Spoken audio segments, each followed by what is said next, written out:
been in ECOSI for about 5 years. I'm chair of the ECOSI Requirements Working Group, and I am an ESEP.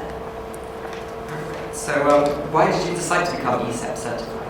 First, in my certification journey, I decided to be a CSEP because I wanted to improve my own abilities in practicing systems engineering and also show that I have a standard of practice.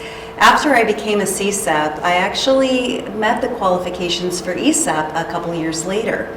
So as I was working, I actually was getting a degree in systems engineering, really deep diving into the topic. I have many years of experience of working as a systems engineer, so I decided to take the journey to become an ESEP. That was really an interesting experience because it really made me think about how I've practiced systems engineering for well over 20 years. Perfect. So what do you see as the significant differences between CSEP and ESEP? Well, the practical differences between a CSEP and an ESEP is the ESEP is really sustained. I have it for now. I don't have to continue demonstrating that I am meeting the criteria for a SEP. My professional development units are all set. That being said, as an ESEP, I feel a little bit more of an obligation to give back to others. As that expert title entails, I need to be there to help other system engineering practitioners develop their skills and give back to the system engineering community. So I think that's really what an ESEP stands for. Okay. So for someone who's already CSEP certified, do you recommend getting ESEP and why? Well, as somebody who had been CSEP certified, I think it was a really, really good idea to go for the ESEP once I met the criteria. I believe that it just established my growth as a systems engineering professional. I certainly think the CSEP is a good certification. I really do appreciate those that have gone on that journey. To go that extra level ESEP actually wasn't a ton of extra work. It really was more of a maturity of that I had the years of service. I had the different kinds of experiences, and it really involved me demonstrating that to others.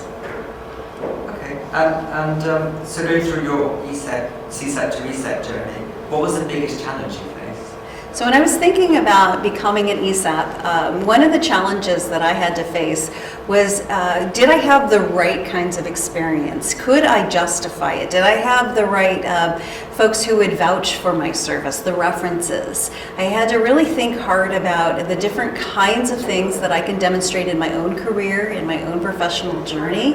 And then I had to put that together in an application and then ultimately defend it to some of my peers.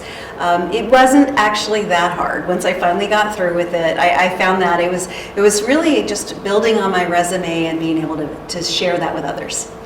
Perfect. So how would you say SEP certification has impacted your professional career? I think it demonstrates that I have a standard of practice. So when I think about when I be an ESEP, people see that and know that I have been around a few years. I know what system engineering is. I know how to practice, and I can even train to it. So I think it definitely shows a credential when I put ESEP after my name. So for someone who's interested in applying for ESEP, what's your advice to them? So if you are thinking about being an ESEP, you probably have been around a little bit in your system engineering career. Most likely you're a professional who has been doing it for quite some time. My advice is really just be able to tell the story of how you've provided impact. Really, when they're looking for ESEPs, they're looking for system engineering leaders. Show how you've done leadership. Show that you are able to help others and how you have done so. And that really is my biggest advice. Once you want to go for that, it's also just telling the story of how you've managed this career.